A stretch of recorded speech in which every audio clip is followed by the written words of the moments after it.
Olivia got to stay in our house until the kids finished high school, which meant I was stuck footing the bill for the mortgage and utilities.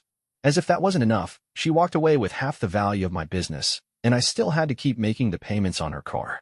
When all was said and done, she walked off with 60% of everything we had, our bank accounts, investments, retirement funds, you name it. She also got primary custody of the kids, leaving me with the usual every other weekend deal, plus 2 consecutive weeks in the summer. Child support? That came out to $750 a month per kid, $1, $500 every single month. And since she hadn't worked in 5 years, the judge handed her an extra $2,000 a month in spousal support. The divorce would be finalized in 90 days unless, for some reason, I decided to revoke the petition. That's when Judge Diana Thompson slammed her gavel down and started to rise from her seat. And that's also the moment I made the choice that would send my life into a tailspin.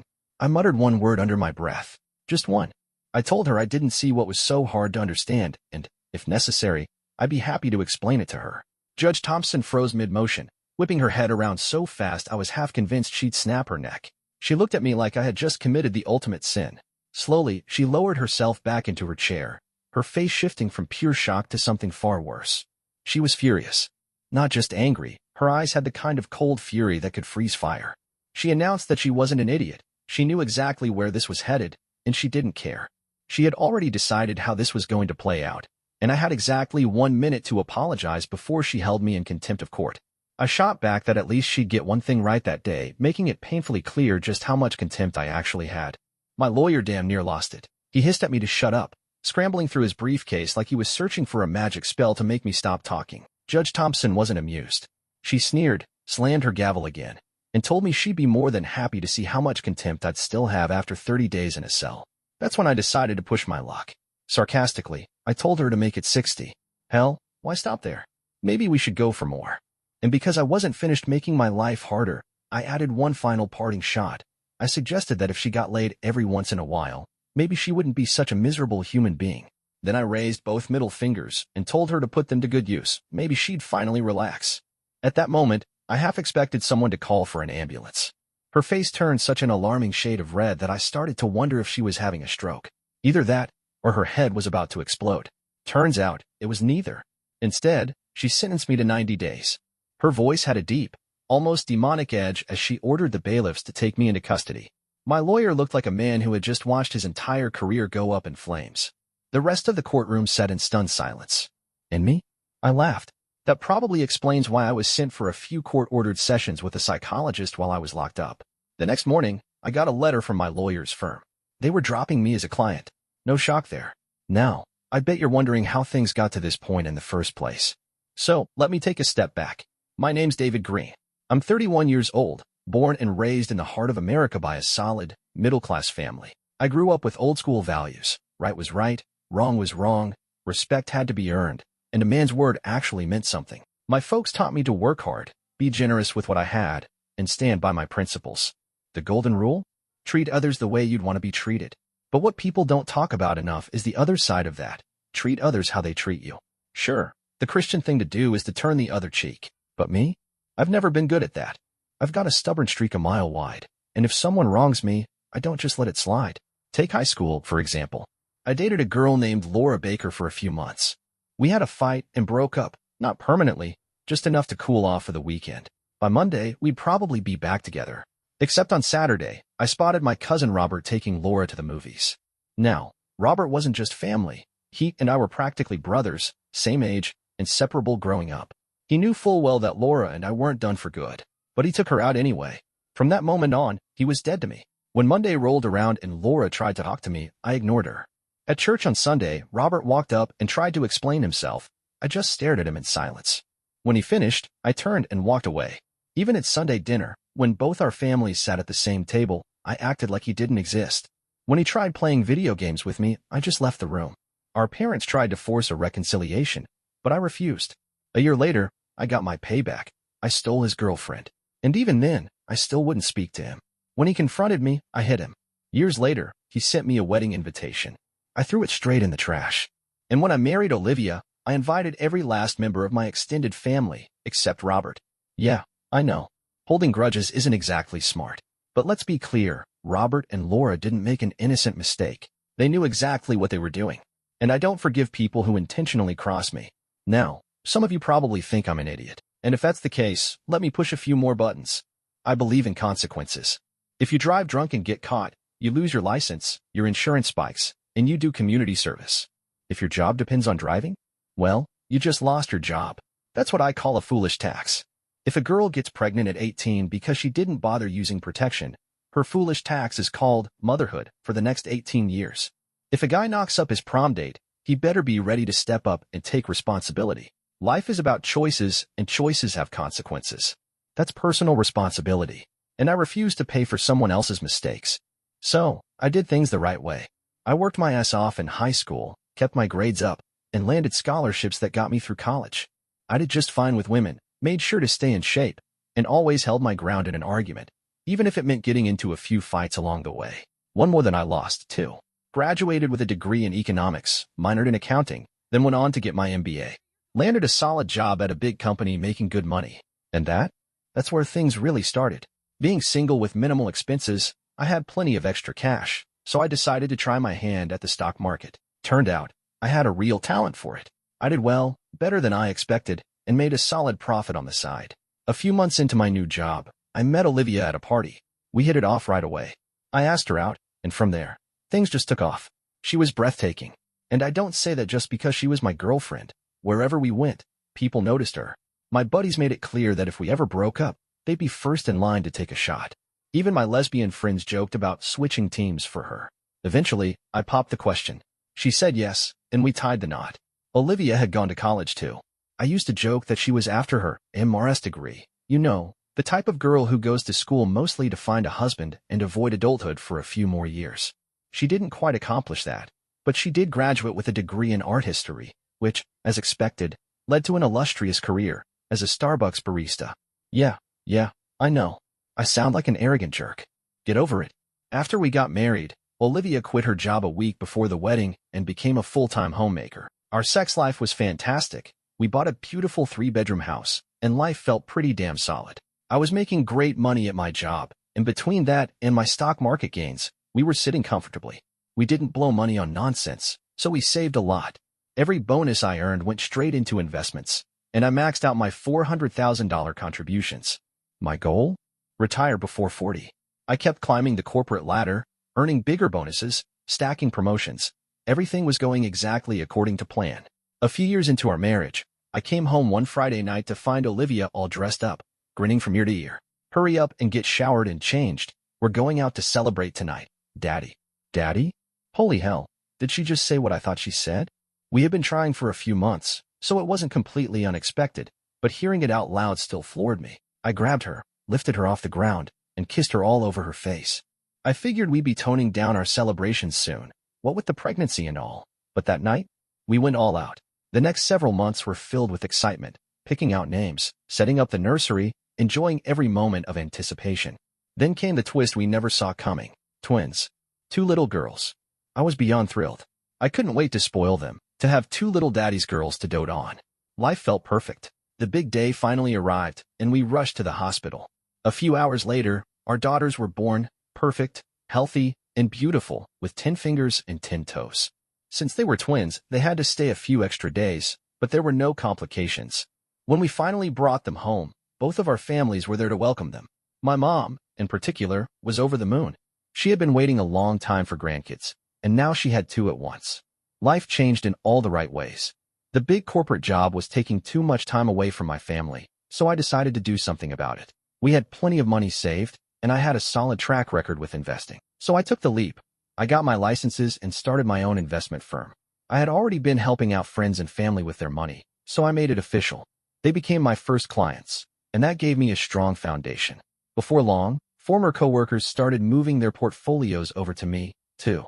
Within a year, my business was thriving. New clients were coming in regularly, and I was in complete control of my time and my income. Life was good. No, life was great. But when you're at the top, there's only one direction left to go. The girl's second birthday rolled around, and we went all out. Sure, they wouldn't remember it, but we made sure to record everything so they could watch it when they got older. Both sides of the family were there. The house was full of laughter, and the entire day felt like one big celebration. That is, until I overheard a conversation that changed everything. I had just used the in-soot bathroom in our bedroom since the hall bathroom was occupied. As I was about to step out, I heard my mom talking to her sister in the hallway. She was confused. She couldn't figure out where the girl's blue eyes came from. Her sister hesitated before suggesting she ask me about it. My mom's response made my blood run cold. "I just can't imagine what would happen if David found out they weren't his," she said. "He's so happy it would destroy him." I couldn't breathe. My entire body locked up. I quietly backed into the bathroom and locked the door behind me. I needed to think. The girls had to be mine, right? There had to be blue eyes somewhere in our families. My own eyes were a muddy brown, and Olivia's were more of a hazel. I ran through every relative I could think of, but the only person in my family without brown eyes was my cousin Sarah, and her green eyes came from her stepdad's side, not our bloodline. As for Olivia's family, I came up blank. I couldn't think of a single relative of hers with blue eyes. I sat there, staring at the floor, my mind spinning. Eventually, I pulled myself together. I had to get back to the party before anyone noticed I was gone. Suppressing every emotion clawing at my chest, I forced a smile, stepped out of the bathroom, and rejoined the festivities. But inside, I was unraveling. That night, after we put the girls to bed, I studied their faces closer than I ever had before. Some features reminded me of Olivia. Others felt unfamiliar, and none of them looked like me. The next day, while Olivia napped with the girls, I ordered a DNA test kit, making sure it would be delivered to my office so she wouldn't see the invoice. At the same time, I started researching private investigators. If Olivia had cheated on me 3 years ago, was she still cheating now? I needed answers. A few days later, the test kit arrived, and I hired a firm called Elite Investigations. I gave them full access, her phone, her tablet, her laptop. Meanwhile, I started locking down my finances. If I was wrong, if the girls were mine and Olivia had been faithful, then no harm done. But if I was right, I wasn't about to let her take me for a fool. I wasn't going to bankroll her affair, and I sure as hell wasn't going to raise another man's kids. Waiting for the results was hell. But 2 weeks later, the letter arrived at my office. I locked the door, tore it open, and as soon as I saw the results, I broke. I sat at my desk and cried for an hour. The girls weren't mine. Deep down, I think I had already known. I had been clinging to hope, telling myself it couldn't be true. But the truth had been staring me in the face the whole time. The next day, I met with my investigator. He had more than just the DNA results. He had proof. Olivia had never stopped cheating. Her affair with her personal trainer was still going strong. Blonde-haired, blue-eyed. She had been sneaking off to see him a couple of times a week. Worse, she had even taken the girls to his apartment. And the worst part? They both knew. They knew he was the real father. The next afternoon, I sat down with a divorce lawyer. He gave me the usual advice, things like playing it safe, moving carefully, but I wasn't interested in the standard playbook. My priority was making sure I handled this in a way that protected my future and my children's well-being. So instead of rushing to file, I had him draw up all the paperwork, but I held off on submitting it. Timing was everything. It took 2 months to put everything in place. By the time I was ready, I had zero income and virtually no assets on paper. Olivia was in for one hell of a surprise. That weekend, my cousin Robert and his wife, Laura, came by for a visit. I told everyone that we had reconnected after they stopped by my office a few weeks earlier. We had a long, serious conversation, and after much reflection, they sincerely apologized for the past. I decided it was time to let go of old grudges and move forward. Now, let me pause here for a second. Goddamn, you people are gullible.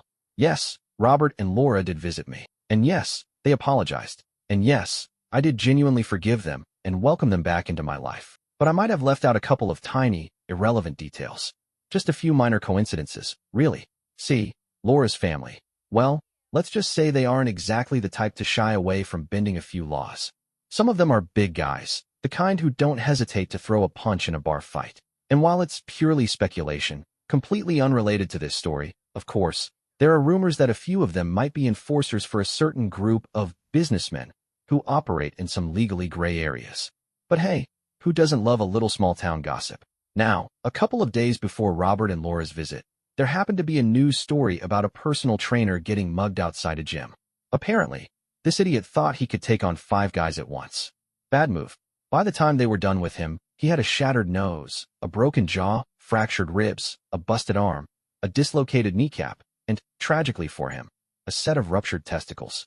Needless to say, he'd be in the hospital for a while. The police, of course, were investigating, but they had no leads. The attackers wore dark clothing, gloves, and ski masks, real professionals. And as for the victim? Well, After reconstructive surgery and months of physical therapy, he'd recover, mostly.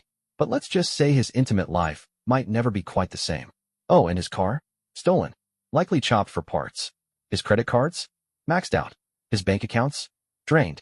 Identity? Stolen. He had years of financial and legal battles ahead of him. Coincidence? Who's to say? All I know is, Olivia spent the next week completely despondent. She barely spoke. She just sat around looking stressed, probably worried about the crime wave sweeping through town. Even when I suggested upgrading our home security, she remained unsettled. By Monday morning, I was ready to set my plan in motion. I called my lawyer and told him to finish the paperwork and file everything. He tried to convince me to make some adjustments, but I wasn't interested. By Tuesday, the divorce documents were ready for my final review. I signed them without hesitation. My lawyer warned me again about being too aggressive, but I decided to humor him by throwing Olivia a bone. I gave her the house and her share of the investments.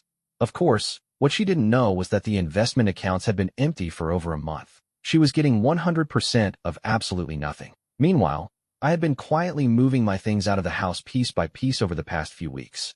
My tools and personal items were already at William and Laura's ranch. Most of my office equipment and larger belongings had been moved there as well. The smaller, less valuable stuff had been tucked away in a one-bedroom apartment I had secretly rented. And that apartment?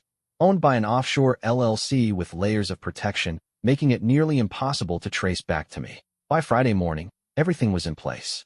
I went to work like it was any other day.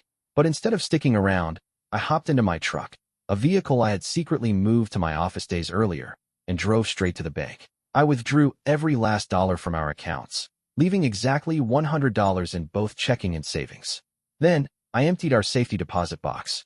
From there, I drove straight to the ranch, where I stashed the cash and valuables with the rest of my belongings. Why did I trust William and Laura? Simple. The mortgage on their ranch was held by the same offshore LLC that owned my apartment. And if there's one thing you don't do, it's mess with family. When William and I finally made peace, the rest of the family took it personally. They saw what had happened to me as an attack on all of us. And when you cross family, there are consequences. By late morning, I parked a few blocks from home and checked the GPS tracker I had installed on Olivia's car. Right on schedule, she was at the mall. I pulled into the driveway and got to work. Over the past few days, I had packed up the last of my belongings and left them in the garage. I loaded the boxes into my truck, then grabbed my remaining clothes from the closet and dresser, hangers and all. It only took a couple of trips to get everything out. I didn't bother closing the garage. I didn't even shut the front door. As I was heading out, my phone rang. Olivia. I figured she was calling because her credit cards had been declined. I glanced at the GPS tracker. She was already on her way home. I chuckled, tossed my phone onto the kitchen table, and walked out the door. Minutes later, I was at my new apartment, unloading the last of my things. 3 beers in, I finally sat down in my recliner when my new cell phone rang. Only a handful of people had this number. Olivia wasn't one of them. I picked up. A voice on the other end told me she had been served. "You'll have the video soon," they assured me. I simply said, "Okay, thanks," and hung up. 15 minutes later, the video arrived in my email. I hit play. The moment the process server handed Olivia the papers, she collapsed to the floor, shock written all over her face. The server checked on her before walking away, leaving her sitting there in absolute disbelief. I wish I could have seen her reaction when she actually read the petition, when she realized I had DNA evidence, video proof, and every legal document needed to blow up her entire world. After that, things moved at a snail's pace. I started getting calls from my old office. Apparently, Olivia had been calling nonstop, demanding to speak with me. She didn't believe them when they told her I had resigned 2 weeks prior. She even showed up in person. Security had to escort her out after she caused a scene. William made a couple of calls to check on her, but she quickly caught on. She started pressuring him for information, convinced he was involved. That's when we filed restraining orders, one from my former company, another from William, forcing her to back off.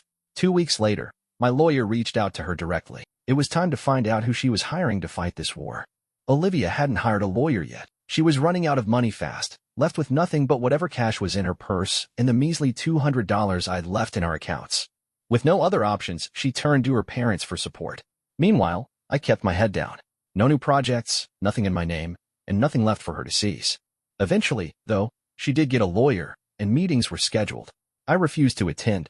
My instructions to my lawyer were simple. She wasn't getting another penny. The meetings were a disaster, which led us straight to arbitration. That's when things got interesting. At one point, Olivia lost it. "Where's all the money, you idiot?" she screamed. I shrugged. "What money? We're broke." I explained, in my most pitiful voice, that I was living in the cheapest one-bedroom apartment I could find, chosen solely for its affordability and my acquaintance with the landlord. Every cent we had was gone, lost in a catastrophic investment. That was technically true. Turns out, investing in a cheating wife is about the worst financial decision a man can make. The difference was, this time I had protected myself. Offshore banks now held the real money far out of her reach. Of course, we were still giving her the house. It was in her name now. My lawyer suggested he could have fought harder on that, but at this point, it was like standing in front of a tornado and bragging that at least the rubble wasn't on fire. The house came with one small problem: the mortgage was maxed out, and I wasn't paying a dime. When Olivia realized she'd been handed a financial time bomb, she exploded. From there, everything spiraled downhill. Child support? Not my kids, not my problem. Spousal maintenance? No job, no income, no way. She demanded 70% of our liquid assets. Too bad there weren't any. She tried for 50% of my business. Good luck with that. Then she went for 150% of my retirement. Too bad that was long gone.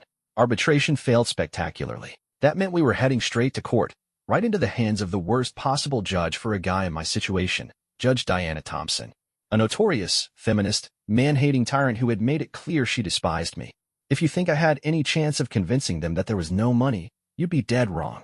They could check the accounts all they wanted, but Judge Thompson still used those numbers to calculate my obligations. They just couldn't access the money itself. I needed more time to keep moving my funds. So I got creative.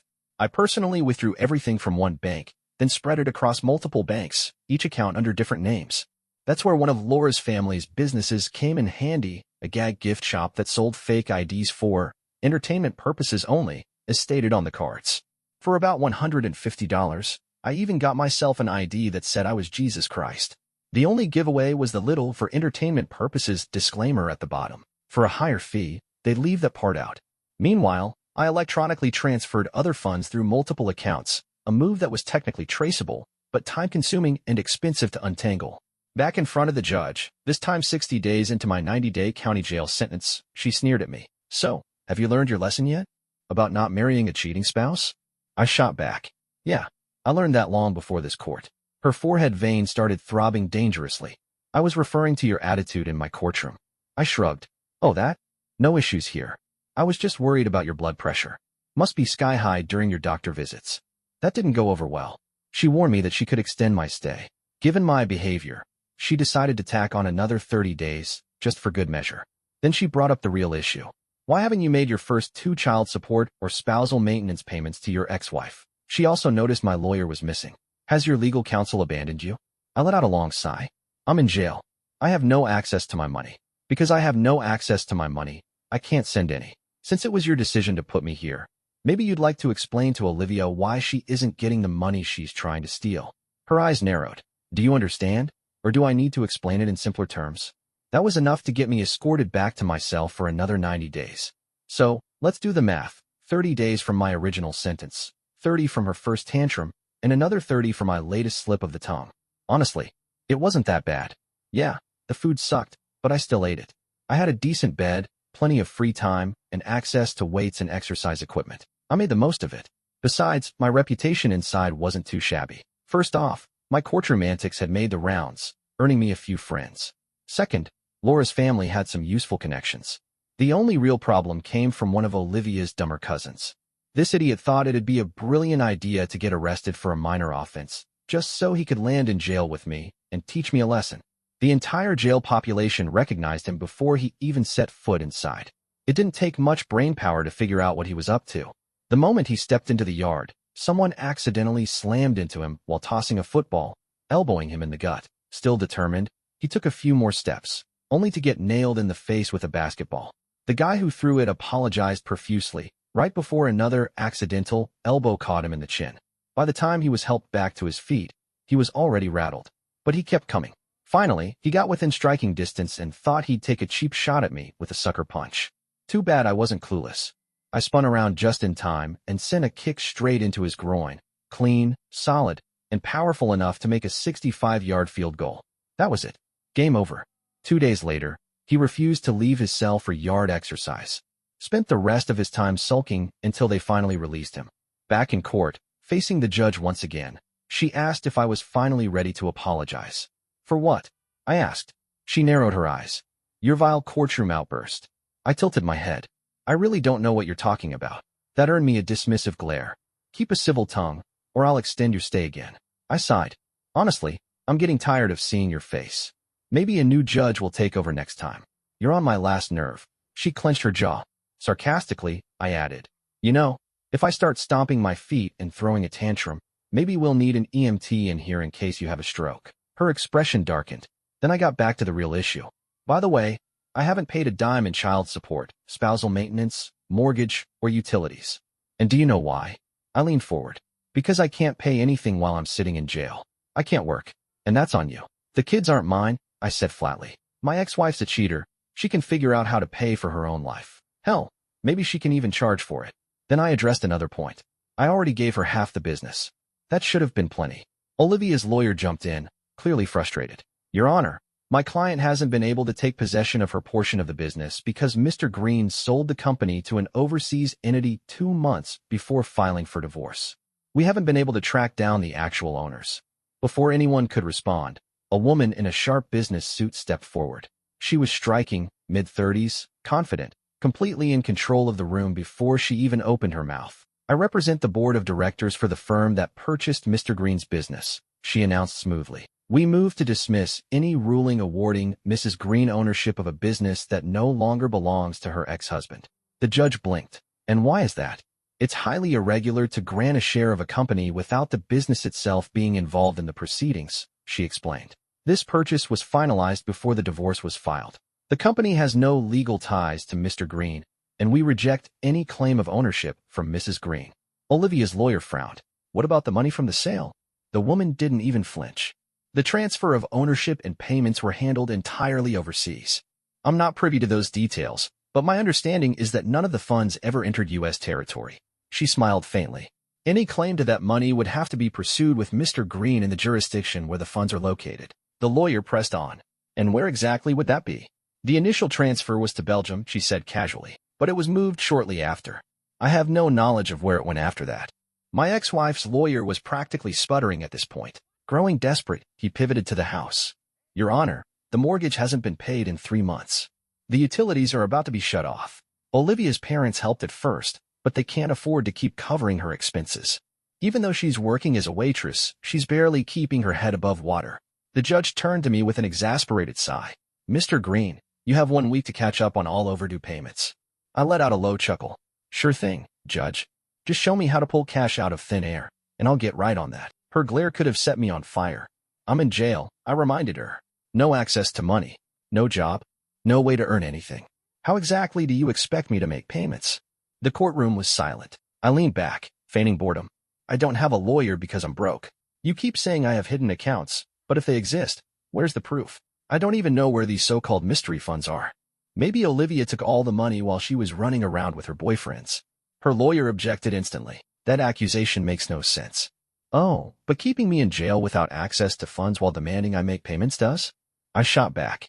The judge's expression hardened. I can keep you locked up until you comply. I laughed. So let me get this straight. You're keeping me in a place where I can't make money and then demanding I pay money? I shook my head. Genius plan, Judge. 3 months later, Olivia lost the house to foreclosure. Her Lexus was repossessed soon after. Unable to afford an apartment, she packed up what little she had left and moved back in with her parents. Her 30-hour-a-week waitress job wasn't cutting it. She was desperate. At the same time, her lover, fresh out of the hospital and still undergoing physical therapy, was struggling to put his life back together. His credit was trashed. Couldn't get approved for a new credit card. His car? Gone. Minimal insurance coverage meant his medical bills were piling up. Between his gym job and a mountain of expenses, he was barely treading water. They were both drowning. Meanwhile, I finally managed to secure a lawyer and struck a deal with the court.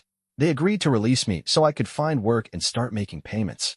But there was a catch. I had to surrender my passport. Apparently, they thought I had hidden money stashed away somewhere and considered me a flight risk. Cute. I took a minimum wage job at Taco Bell and moved in with William and Laura at the ranch. I knew I was being watched, but it didn't matter. Most of the cash was already hidden. For the next 3 months, Olivia got a court order to garnish my wages. Since I was making minimum wage, she got next to nothing. During this time, William and I finalized the last phase of my plan. While I had been locked up, he had cleared out my apartment and distributed my belongings among our extended family. Packages were sent to a common location. No paper trail, no red flags. At family gatherings and barbecues, items were discreetly moved piece by piece. No one suspected a thing. I spent my days either at work or at the ranch, rarely going out. Eventually, Taco Bell had to get a restraining order against Olivia. She kept showing up at the restaurant, causing a scene. A discreet payment to the manager ensured I kept my job. Meanwhile, the same woman who had represented the buyers of my company started visiting me at the ranch. After a few conversations, I decided to hire her as my personal attorney. She was a shark, relentless, precise, and utterly ruthless, especially during our poolside meetings. Ignoring any ethical concerns about our lawyer-client relationship, I often joked that lawyers treated scruples as negotiable currency. Hell, in Russia, morals were just oversized paintings hanging on the walls. So, you're wondering about my finances? Yes, I sold my company. No, I didn't sell it to myself. And I sure as hell wasn't about to let Olivia get her hands on a single piece of it. By handling the sale overseas, I ensured the money remained beyond U.S. jurisdiction, and, more importantly, far out of Olivia's reach. Thanks to the judgments against me, depositing any of it into an American bank would have made it fair game for her to claim. That simply wasn't an option. The amount was substantial. Between the sale of my company and my investment accounts, I had around $10 million tucked away safely. On top of that, I had about $200,000 in cash spread across various safety deposit boxes, personal safes, and old checking and savings accounts. Some of that went into my exit plan, but I still had roughly $150,000 left. Not that I planned on taking it with me. The final phase of my plan unfolded on a warm Saturday afternoon at William and Laura's ranch. We threw a massive barbecue, one of those all-day family gatherings where the drinks flow, the grill never stops sizzling, and everyone stays well past sundown. I spent most of the day at the smoker with William while Amanda, my lawyer, mingled with the guests. At one point, one of Laura's uncles approached me, shaking my hand firmly. "You did good by William and Laura," he said, "and by the family." We chatted for a while before he discreetly slipped me an envelope. Without a word, I passed it to Amanda. As the evening stretched on and the sun dipped low, I made my grand announcement. "The mortgage on the ranch is officially paid off," I declared. William and Laura now own their home, free and clear. The place erupted. Drinks were raised, cheers rang out, and we celebrated well into the night. As the party wound down, Amanda casually mentioned she had an early flight the next morning. She left with a small group of guests, blending into the steady stream of cars heading out. No one gave it a second thought. Her flight was from an airport in the next state. She had packed earlier, so she didn't need to stop anywhere on the way. But instead of going home, she drove straight to the airport. No one noticed when a man slipped out of the back of her car in the parking garage. No one paid attention to the man walking a few steps behind her as they made their way toward the international terminal. David Green couldn't leave the country. His passport was locked up in a courtroom safe, but Mitchell Johnson's passport? That didn't raise any red flags. No one blinked as the couple holding hands boarded a first-class flight to Mexico City. By the time Amanda White landed, she no longer existed. In her place, Eric Johnson joined Mitchell Johnson for their connecting flight to Ecuador. 2 days later, Greg and Emma Cooper arrived at their new hacienda on the Caribbean coast of Costa Rica. Strangely enough, an old Chevy pickup, eerily similar to the one that had mysteriously disappeared from William and Laura's ranch, was waiting for them. 2 weeks after the barbecue, a bench warrant was issued for David Green. He was officially a no-call, no-show at Taco Bell and was fired shortly after. Not a single payment had been made to Olivia. William and Laura were dragged into court, but their lawyer, sharp, polished, and prepared, had a simple response. They had no legal responsibility for their missing cousin. He had been renting a room from them. Then one afternoon, he packed up his truck and drove off. Sure, the judge was skeptical, but without proof, there was nothing they could do. For the next several years, Tom Adams ran a quiet little charter fishing business. His wife, Emma, managed their cozy beachfront cantina. Life was simple. They thrived in their small coastal village, living in a beautiful hacienda with all the luxuries they could ever need. From time to time, familiar faces would visit: Robert, Laura, and a few others from back home. They would drink, laugh, and watch the sun set over the ocean. For Greg and Alex, life was good. Most evenings, they entertained friends and neighbors at the cantina or in their home. Their wealth and generosity earned them a respected place in the community. Whenever someone was in need, they gave freely. Greg still played the stock market when he wasn't out on his boat. He even set up accounts for some of the locals, helping them build their own futures. He had finally found the life he wanted. And as for Judge Diana Thompson, karma came knocking. A few years after my escape to Costa Rica, her life came crashing down. Her wife, the one who had built her entire identity around hating men, was caught cheating with a man. The same judge who had lectured me, who had called me a disgrace, who had done everything in her power to ruin me, was now in my exact position. The divorce hit her like a freight train. She had legally adopted her wife's 3 kids, which meant she was now paying child support, alimony, house payments, the whole package. Adding insult to injury, her ex-wife wasted no time moving her new boyfriend into the house, continuing the relationship right under Judge Thompson's nose. They weren't married yet, but they acted like they were. Rumors swirled that a wedding was being planned. The date? Exactly 1 week after their youngest child graduated from college. The same day Judge Thompson's financial obligations would finally end.